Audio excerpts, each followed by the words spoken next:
Matty, welcome to the show. Testing, right? You're good, dude. We're already rolling. Huh?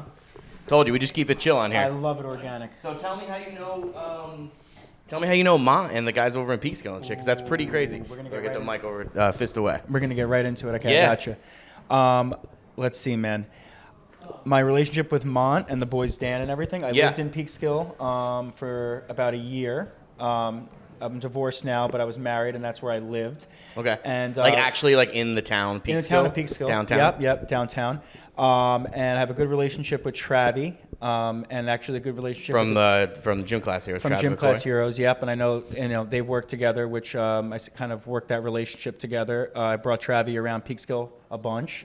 Peekskill rules, dude. I love it there. Waterfront towns are just I don't know. Is that what it is? Like, because you're talking about it more of like specific. I'm just like, honestly, like the energy and the vibe. Like, there's something about it, dude. Like, I fucking love it out there. There is, dude. Downtown there. There so is, cool. Dude. Peekskill Brewery, very good friends with them as well. Okay, cool. And I think we just all met through that circuit. My good friend Nick Bucci, who's a photographer over there, captured some pretty cool moments of Mont. And then from there, we just took off. We had a cool relationship. I had an office in my house. Where it was kind of like the dojo. You're doing like music management, kind of? Yeah. I worked with Travi on a bunch of projects. It was solo, but now he's obviously back with Gym Class. Just so you know, he's back with Gym Class here. Oh, so, cool. Yeah, and that's going to be something special coming. But we just worked together. I've known him for quite a long time.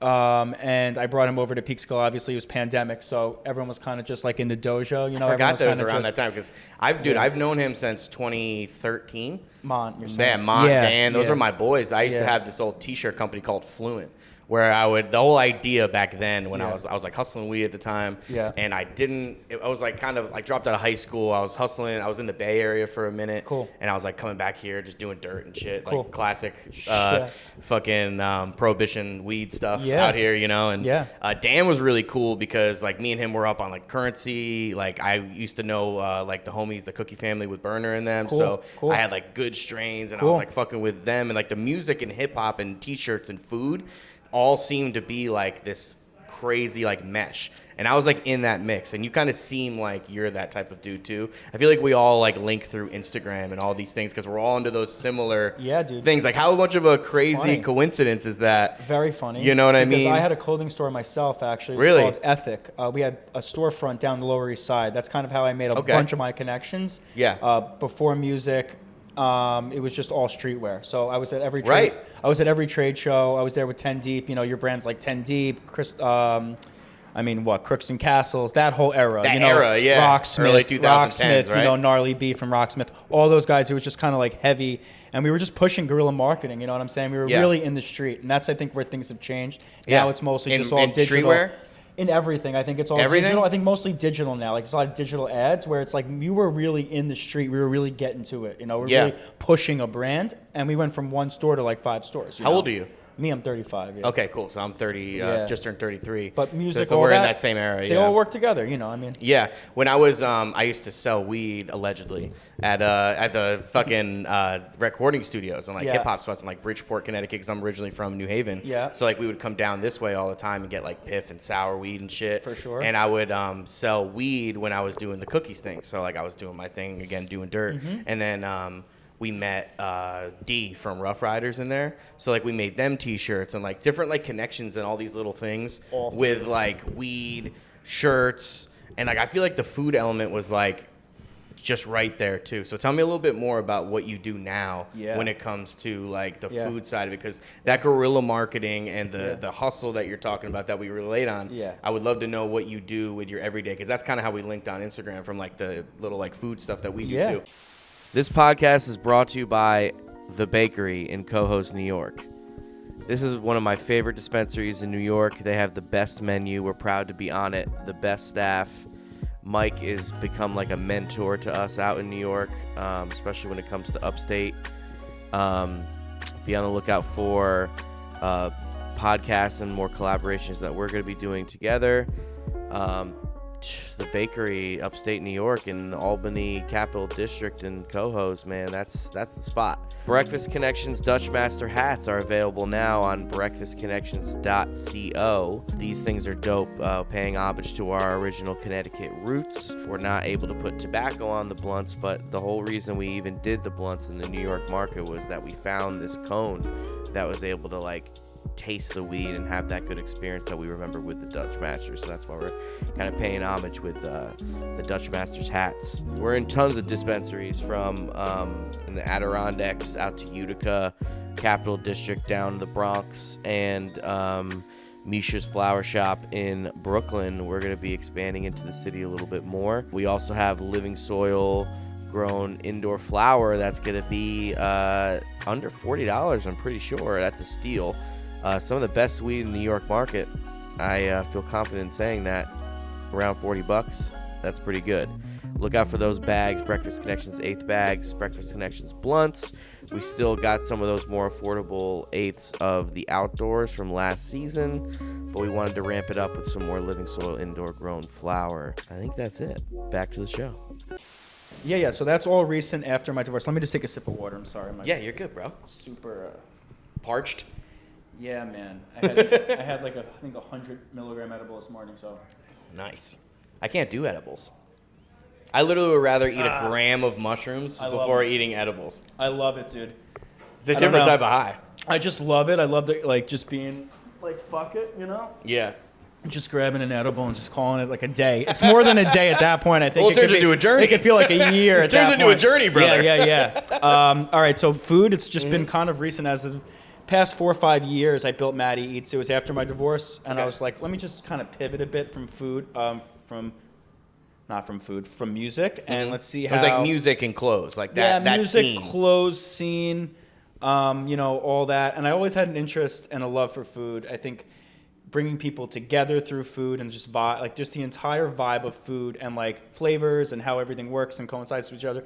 So I was like, you know what? I don't really know how it happened. I was obviously down. I moved to Colorado for 2 years, and this is 2020, and I just changed my page. My Straight page was, COVID time too, right? Yeah, my page was like part of my last name and then my brand name, which was Ethic at the time, the clothing brand. Then I was like, you know what? Let me switch it up to Matty Eats. I don't know.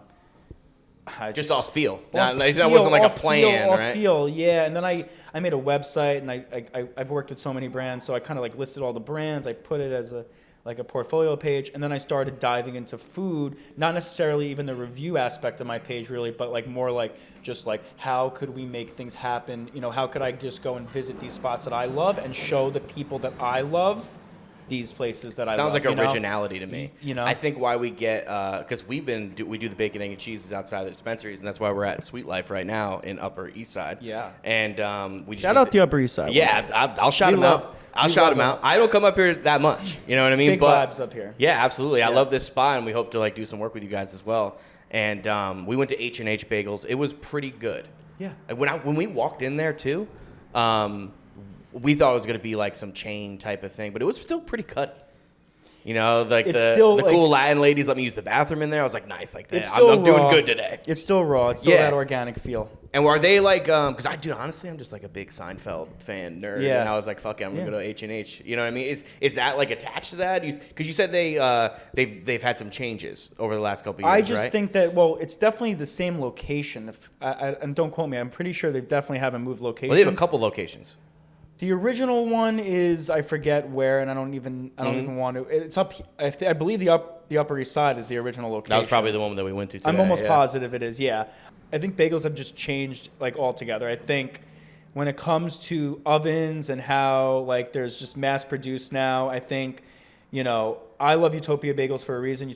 On Utopia Parkway, because they've been using that oven for I don't know how many years. Brother, I've never even been there. It's I can't so wait to go. Seasoned, and at that point, and they're growing, and they've opened up locations since. Shout out Utopia Bagels and Jesse, but they have a couple. They have 2 locations now. Yeah, they've opened up in LIC, and they're on 34th, which I've been to the 34th Street, and it's spot on.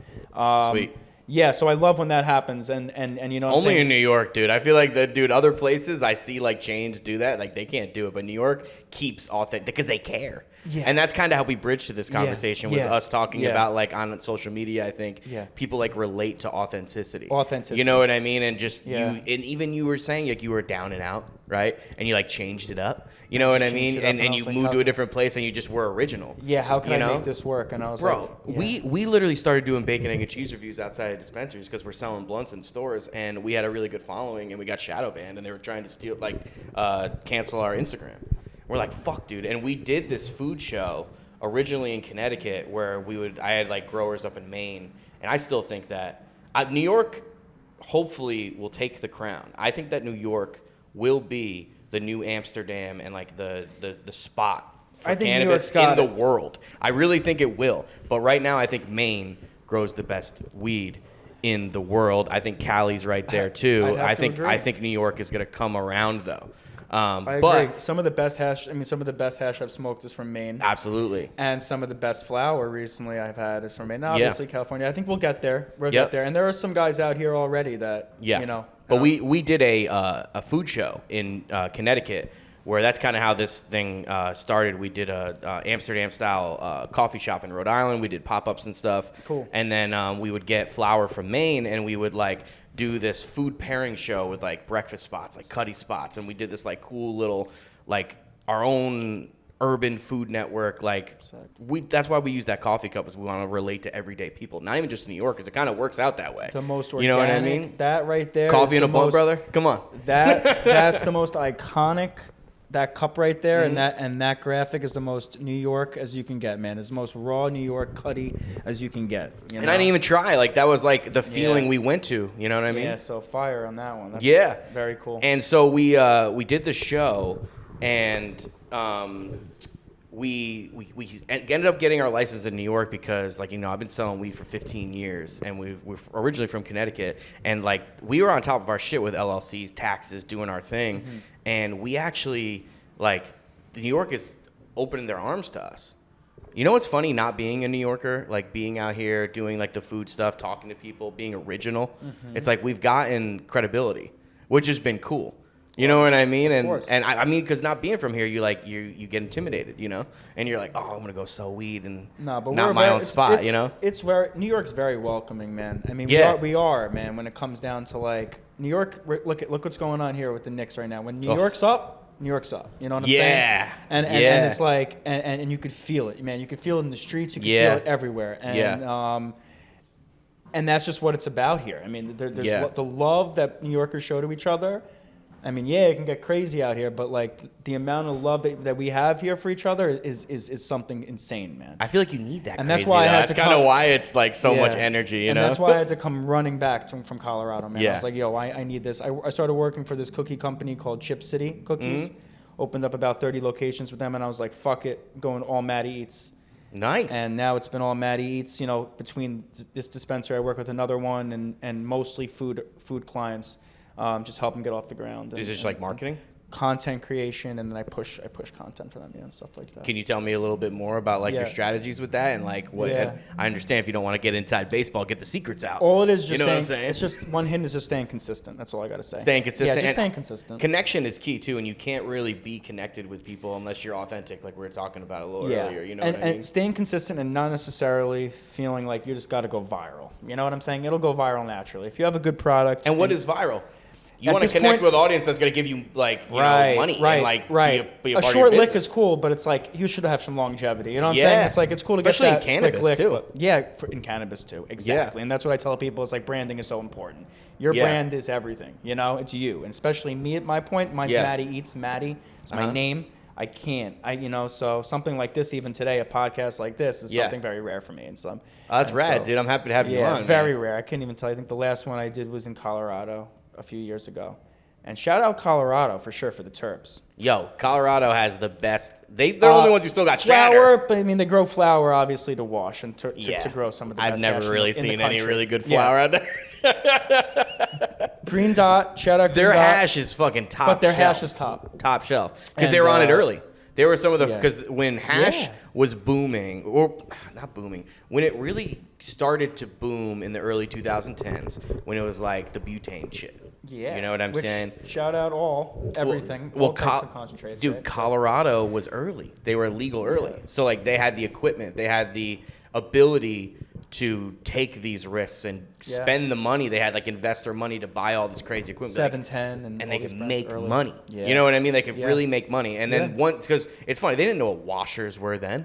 Yeah. You know what I mean? They didn't understand what that was. Yet. And they were blasting it. You know what I mean? So Right. it wasn't even really, like, some people were doing rosin. I mean, hash rosin. But most, if anything, people were just doing flower rosin. Sure. And, like, people thought that was so cool. Absolutely. And, like, now it's like, when was the last time you've ever seen anyone be like, yo, I got flower rosin? It's like, never. Just like, kind of... it's dark. You know? Yeah. But it's like, dude, I think they're the only places that still have shatter. Shatter, man. I'm looking for shatter real bad. I would love to get shatter in an envelope and sell it. Shatter and the e-nails back in, remember shatter? You're missing out. You're missing a hot nail. With a big, a little gloober. Well, what would I see those videos with the snakes and they wrap it around? Do you remember that? Remember that shit? Yeah. It was like so crazy viral videos where like people would do like insane shit. What do you mean? I mean, like the entire sheet. I'm pretty sure. Like they would take like the entire sheet off the fucking. It was so parchment. fucked up. And then like there was like an entire page that was dedicated to like burning hands and shit, like dad disasters. Yeah. You know? Yeah. Oh man, What do you think about cannabis marketing right now? Because Listen. you said a little earlier that was interesting to me about how it used to be a street thing and like word of mouth. Do you think that's still a thing? I was talking to the guys here and my team here, and I think that we do want to eventually go back to. I think we are working on a wheat pasting campaign. Oh my god, that shit's so cool. Yeah, so like something. So I a lot think of people don't even really know. They know what it is because they've seen it. Listen, it is important to do, and I've seen a few brands do it, but I'm so for that. And, I think the city would like allow it. Or is that like a zoning thing, or is that the idea is like it's just straight street? It's probably just going to happen. At some Yeah, point. it's And just like it's straight street marketing. That's where we'll leave it. But things like that, and then obviously like just really really nice branding. If you look at the store, it's the most. I think it's definitely the most beautiful store out right now. This one? Yeah. Nice. Everything down to like just the architecture and how small it is. I like its simplicity. And just being organic, and that's what I'm trying to say. Is like I think marketing also goes with like customer service. They go hand in hand, all right? I think you have to just really, be there for the customers, which I explained to everyone here, and I think that's exactly what exists here. And just feeling welcome, right? I feel like everyone should come back. Like it's almost like you're at a bar. Yeah.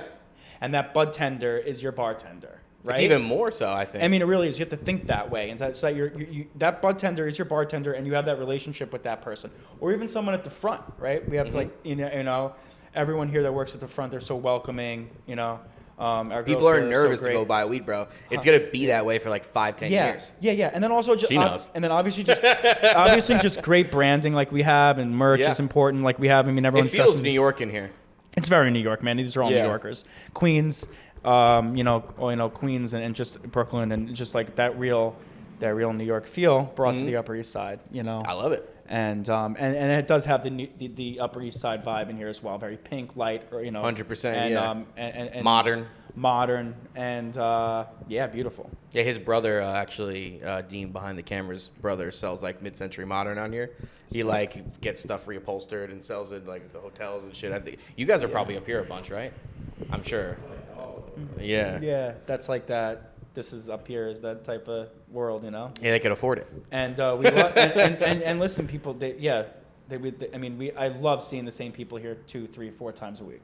That's how you're gonna make money in the cannabis like business. I tell everyone, especially the new client that I just picked up, is that it takes time. Eventually, just like any business, eventually you're gonna get, but maintaining that customer service. Staff hiring is crazy. What brings those people in the door, though. Repetitive is having that customer service. Yeah, customer attention is everything. Everything. And we got lucky with that because we got in the game. We are just gonna do like a pre-roll joint. And I smoke blunts. I smoke Dutches like today, like we did today. I smoke. That's my thing. Yeah. And we got these custom cones, hemp cones. Yeah. And it ended up being like a godsend. I was like, these things are fucking rad. And if I can get them at a low price and good quality herb packed in it, like that, and with a coffee cup blunt, I was like, boom, $10 blunts out the door. You know what I mean? And it works. And we do eighths and different things like that, and we've been trying to branch out and like different products and test the market, but we're really small. So it's like I can't really like afford always to do that. And I like that the people working the night shift are like you know, a mother of 3, you know what I mean? Like come and buy my shit because they can afford it. And it's like, that's their thing on the go.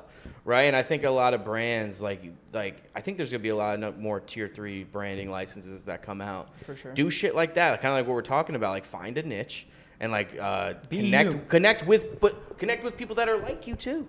And that's why people getting in the weed industry who don't smoke and don't get down with it, they're going to have trouble. Dude, it's like this across the board. Just be you. Yeah. I mean, I don't know how else to explain it, man. Just be you. All right? It's enough with this, whatever. Be you. Mm-hmm.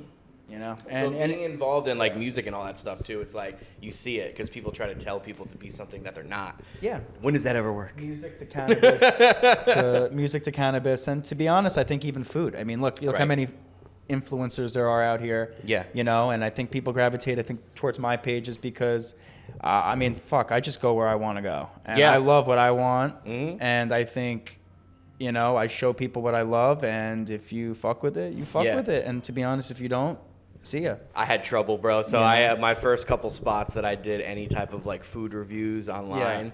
Yeah. I went to this. I used to love going to like different donut spots. I still do. Oh, I love donuts. You know, but I went to this place in Maine, and it was like potato donuts. Yeah. My face obviously. Yeah. I was like, oh my god, and I was like, dude, I hated it. Heavy. I just hated it. I hated everything about it. Sounds. It was like a vegan donut place that used potatoes, and it was like. There is a vegan donut place in Peekskill. Let's go run back to Peekskill. And what's it called? They're not in Peekskill. They started in Peekskill. We actually might start. We might go up there later. Okay. They started in Peekskill, but they're in Beacon now, I believe. And they're called... Oh, man, this is going to bug me. Sorry, we could get them to just put it up right here. We'll look it up. We'll get it up and you're going to put it here. Exactly. I worked with them. It was many years ago. They're incredible. We're going to shout them out. Yeah. But we went to this spot, and it was gross. And I went to my buddy who was a grower up there, and I didn't really bash him. And bashing's an intense word. And I want your opinion on this too, but you have to be original. For me, like going to spots, because I do it on the fly, and I go off of what people tell me. Because that's what I like. Because we're from New Haven, Connecticut, and like everyone's like, "Oh, did you go to Pepe's Pizza?" And I'm like, "Dude, there's like 15 other places like all around there that you could go to." Yeah. So me coming out here for bacon, egg, and cheeses and just general breakfast stuff, I ask questions. You know, I just ask where to go. Yeah. Because I'm not from here. Because I don't want to go to I don't always want to go to the place. That's what we're worried about H&H, to be honest. Because I don't always want to go to the place that's like reviewed or like that comes up quick or like any of that shit where like I want to like ask someone who's lived there or like knows someone, word of mouth shit like we're talking about. And, you know, my buddy who's the grower was like, dude, he's like, you cannot do that. You have to like be real. Like if it's not good, you have to tell them. You know, you have to just be original. That's how it goes. And I learned that. That's what I did. And we were up in Albany. Like, we went to this place called Bella Napoli that was like this really good Italian bakery place. I don't know if you've ever heard of it. It's upstate. I have some friends up there, but good. It's really good. But we went to this place and like they didn't serve bacon, egg, and cheese or any breakfast stuff, bacon, egg, and cheese sandwiches after 12. Big no-no in my book. You could think however you want. That's just I agree. I don't like that. If you're a deli and you're going till 6, make me a bacon, egg, and cheese. You can do it. You could figure it out. You could figure that out. And they were just really mean to me. They're like, sometimes when you go in as like the way that we do it with content. Yeah. And do you see how we do it with like phones and we're chill? It's not like I'm going in there with like a whole crew and I'm just being nice. I'm like, hey, like we do this thing. Like, and they were just really mean to me. So I talked to them. I was like, you guys should on the video, I was like, you guys should make bacon, egg, and cheeses later. I got this like breakfast pizza thing that was disgusting. It was like a quiche. And I was like, you guys should be a lot nicer. Bella Napoli. All right. Well, in Albany. Bella Napoli. Yeah. It's on the but that's list. The thing. It's like, you have to sometimes be original. It's like, you don't want to be mean. You don't want to be mean, but you got to like, you got to be good customer service. Like we were saying, you got to, like if you give me something that's not that good and you were so nice to me, like that Bialy at H&H really wasn't that good. But like, it took me even this long to even say it because they were so nice to me. And I loved it in there. They were just so kind. Dude, that is half of it. That's half of it. Half of it. Half of it. I was just about to say half of it. Yeah. So what do you think about that? Like when it comes to what are like the key things of restaurants in New York if you're up and coming to reach a certain demographic of people, an area that you're in? Is it the food? Yeah. Is it the ambiance? There's two types of restaurants now. Let's also let's backtrack it because there's two types of restaurants. There's a restaurant that's been around forever, right? Yep. That really doesn't give a shit, right? About about anything, right? They just do that burger the same way for the last 50, 60 years. Or that hot dog, or Brennan and Carr that does the same roast beef sandwich for the past God knows how many years. Rolling Roaster, et cetera, et cetera, et cetera, et cetera, right? They just have a great product and they have great service, and that's just basically it, right? And then you have these spots that are opening out in Yuppieville, right? Yep. i.e. Williamsburg, Park Slope, which it's all good. It's all good. We love everyone here, right? And we love all types of food. Yep. But there's two types of dynamics here, and I think that those are just striving for like that high-end, like, you know, they're two different feels. If you look at my page, I mix them both because they exist and you have to cover both. But I think when it comes to like, you know, being organic and true, I think when you walk into a restaurant, you're going to feel that the minute you step foot in there, right? Yeah. You're going to feel it when the minute you sit down and you get the service that you'd want, you know what I'm saying? Yep. And there are two types of customers too. I mean, you walk in there and sometimes you just want that fast casual service, right? True. Where you want to walk in, you want to get that roast beef sandwich quick and you know it's going to come out the same way, you know? Or you want to go to a restaurant that changes their menu 15,000 times a week, and they have a seasonal this and a seasonal That's that. tough, You know, though. there's two types of restaurant. There's two types. I think there's two types of worlds when it comes to that. And if you look at my page, I cover both. You know, and I think and I'll tell you, and if I go somewhere that I really don't like, I won't post it. You know, I just won't post it. I just won't. And I don't even get really invited out much anymore. It's not really about that. You know, I'll go visit myself. I pay the meal. Nice. You know, yeah. So. At this point, I'm just trying to help restaurants and I create content. But when I go out, yeah. So I think being organic and true with your response when you walk in some spot, like it's extremely important. Why like beat around the bush? You know, why sit there and be like, oh, it's like super good when it's not. You know. Well, it's funny because you were talking about that other one who's like super old school. And like that's been around a long time and has their thing. Yeah. They it seems like they have that vibe sometimes because sometimes their product will just speak for itself. It will. And you know what I mean? It's honestly it's just almost like who cares? It's like, listen, we do really good roast beef sandwiches, and it's like cash only, and like I'm sorry, like we don't even have an ATM in here, so like you're gonna have to like figure it out. Yeah. Did you ever see any places that like haven't been around that long that are trying to like pull that off? And does that ever work? What? Like a place that hasn't been around long who's trying to like be like, this is what it is. You have to go by my rules. Like, you know what I mean? No, it always works. What? Wait. So if a new place, right, that comes in, that's like, this is the only thing you can get it this way. No. Right? No. I feel like that would never live in New York. No. That's actually a funny concept. Could you imagine like a newish spot that opens up that has these old school ways? Like this is where I don't know. Like maybe like these like weird like new sushi places or like these new ramen places.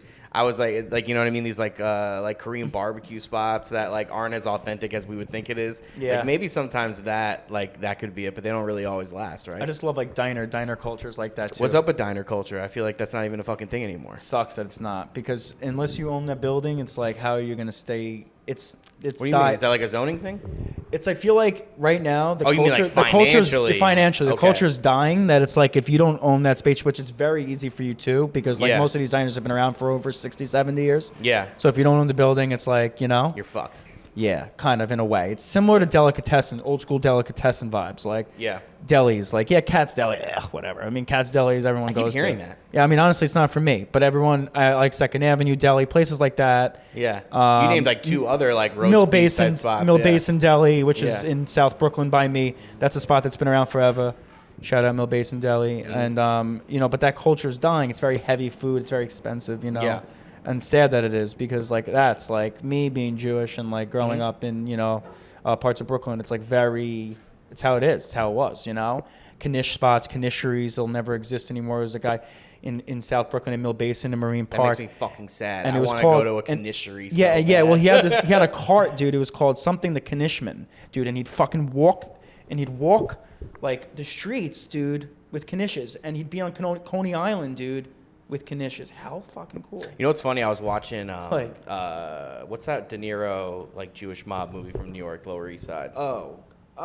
Dude. Yeah, Once Upon a Time in New York or something like that. Once Upon a Time in America. Yeah. Classic. So I was watching that recently, and it was so cool, like showing the Lower East Side, and like the people outside, like making bagels and shit, like right there. Right. What's the deal with that, Russ dude? and Daughters, dude. Why do you think Russ and Daughters is down there? You ever been there? I mean, Russ and Daughters is crazy because I go over to Astor a lot. I know Ben over there, and like absolutely, Russ and Daughters, right there. They're the listen. The appetizing's delicious. You know, everything down to the cream. You know, it's all that. I forgot what is a pastrami, a smoked lox. So they're all about like the fish in there. Freaking man, so that culture is always interesting to me, like Save bars though too. Well, the Jewish breakfast bagel, like the whole fish element to that. Oh, dude, the appetizing. Do you have any like history with that you could tell me? Yeah, do you know? I don't really know. Like, why is that? It's such an interesting thing. You don't really see like the fish like for breakfast in any other real culture. I think, you know, actually, I don't really know. You know, I don't actually know much of the history on it. I just know that it's always been. No, I don't. And it's not just because everyone thinks lox, everyone thinks salmon, but there's like tons of different smoked fishes. Especially at these places. They have like all this crazy shit. And like people they drink coffee and they eat whitefish with bagels and onions. Yeah, I wish I actually knew about that. Yeah, I don't. But I know that it's it's extremely popular. Sometimes we like to transition to a history podcast. Yeah. No, I don't. I don't. But you know, I love it. You grew up in Brooklyn, you said? Yeah.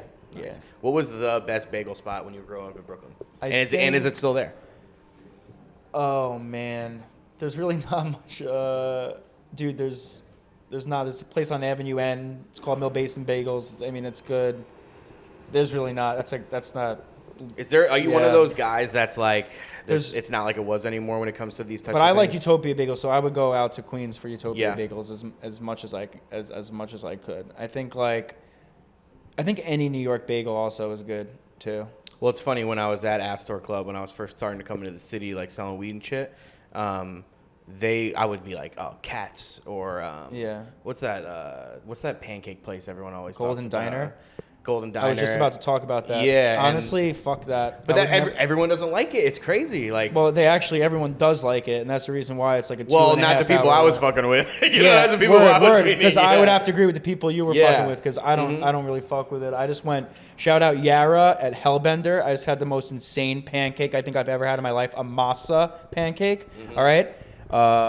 Shout out Yara at Hellbender, the Rolos team in Ridgewood, Queens.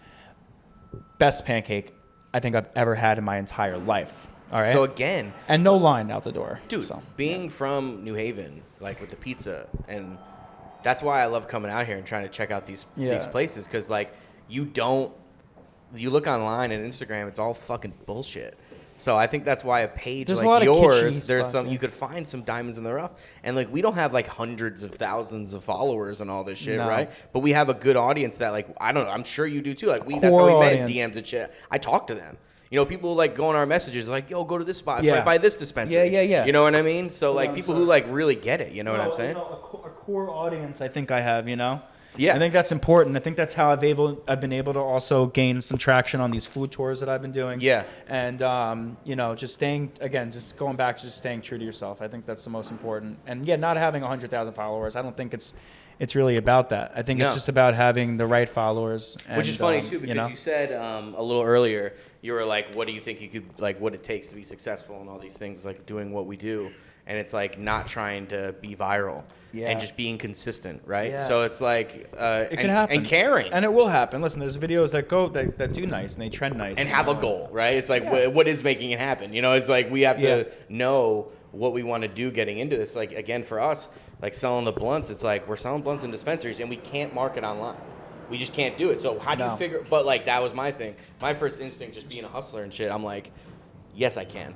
You could. I was like, yes, I can. I was like, there's definitely ways around this. Yeah. I've been figuring out ways around this to make money doing this forever. Just building a brand, man. Just building out your brand, right? And that's what we're talking about. Yeah. That's the core, I think, to this conversation. That's been so cool about talking with you today is that, like, street marketing, the clothing, food, weed, like the whole element in our time, like being like the similar, like we came up in such a cool era in like the late 2000s, early 2010s when it came to like the music, the clothing brands, the food, the fucking weed. Like, remember like the Cali weed? Like, we always talk about on this show, like it was like Cali weed was a secret, and now like Cali weed is like mids. Like back in the day, like when I had like the cookie pack, I felt so good. Yeah. You know what I mean? I actually had it. You know what I mean? It was like, I loved that weed. You know, if I had that weed right now, I'd buy a pound to fucking stay on it. You know, sit on it and smoke it. Just good, sour. Nostalgic, feel. Haze, my buddy grows the PC3 up in Maine and won the PIFCon shit. And it's like, whenever he has it, I just buy it. Allegedly. You know what I mean? Just to like smoke it and just have it. Just to feel that. And like the clothing too, it's like, you ever you ever seen like old LRG, like the cool hand sewn shit? I lived like old. That was like my era, dude. Old LRG, man. Like when like cut and sew was really cut and sew, and that shit is so cool. Only New York and all those brands, Mika, Belief, and everything, and all those like really, it was crazy. Man. And it's like a lot of them made money, right? Like when I started to learn this thing, that must have been so tough to make money. It was the Karma Loop era. Remember Karma Loop? Yeah. Remember what he got himself into and Karma Loop, CCS, all that, and CCS, the magazines, man. Yeah. That was a cool time. That was a cool time. But listen, that's when streetwear was really it. You know, now it's all kind of like. It was something you wanted to tell your friend too that like they didn't know. It's interesting now, man. Now I shop at, I don't even know, man. I spend, I think, the most on my shoes, and the rest is Target and Old Navy fits. Yeah, you want to be, because everyone else is in that shit. I just want to stay neutral and chill and not go too hard on certain brands. We're like in the post time from that era we're talking about. I like some outdoor, I like Arc'teryx. Don't get me wrong. I like a lot of Patagonia, things that like last and stuff. But I think when it comes to that whole like streetwear, like Pink Dolphin. Remember Pink Dolphin? Yeah. I just saw something on some meme on Instagram. Not Crooks and Castle. Well, that was like that. That was same like era. Sure was 10 Deep, and I used to go to their sample sales on 68J, man, and those were the times. Dude. Yeah. Then I go to my favorite Mexican restaurant on the corner called Pedro's in Dumbo. It's still there. Shout out Pedro's. Been there for like 25 years. Stuff like that, man. Just memories, you know. That's how you correlate. You know, remember I was going back to correlating food with memories, right? Yep. And feeling those feelings. It's all about that for me. I think that's why I collect physical media. Everyone always clowns me for it, but I'm like, dude, it's like a time machine. I remember when I bought that at the fucking Strawberries. You know what I mean? And like when I was driving in my car, my fucking Toyota Avalon, like smoking a blunt, like I remember it's like a time machine. When it was so like not cool to do, but like, you did it. Exactly. You know, I would ride around with the bong in the car. I'll never forget. My buddy was like light it for me, you know? Do you think? I'll never forget, dude. Do you think that's why these brands that actually do well, like you're talking about like the Collector and all those guys too, like because they're like us, you know what I mean? Like they're just, we come from this era. Our brands are a expression of ourselves. They get it. It's very simple. Yeah, it's an expression of ourselves. It's real art. Yeah. It seems similar to that. That's why I'm like really hoping that this thing happening right now, because it's a new medium. It is, even though we were doing it for so long. Yeah. This cannabis thing, it's crazy like that we're in here doing this. Like we have to remember that. Like so I know. I think this new medium can be cool for us if we can stay original and get that cool word of mouth street style marketing. But I just don't know what that's really going to be because we're in such a new era. Technically, we're doing it with the social media stuff that we're talking about, you know? It works, I think, and having a strong social media page, you know, also helps. It's not going to be everything, but it's like everything. That's an essential part of it. Yeah. But there's so many other things, like you have to connect with an audience. You have to really like connect with your customers. Yeah. I think that's really the end goal. I think anywhere, man. Hospitality. I know I go back to that bar because I love that bartender. Yeah. I know I go back to that restaurant because I love that server. I mean, even certain servers I go back for. Certain servers at Peter Luger's, certain servers here. You know, I will always go back and see that person. You know, whether it's at the bar, and then that's really it. Awesome. And it happens here all the time. I see it all the time. Dude, it was fucking so great to have you on the show, man. Pleasure. Appreciate you, man. Yeah, shout out.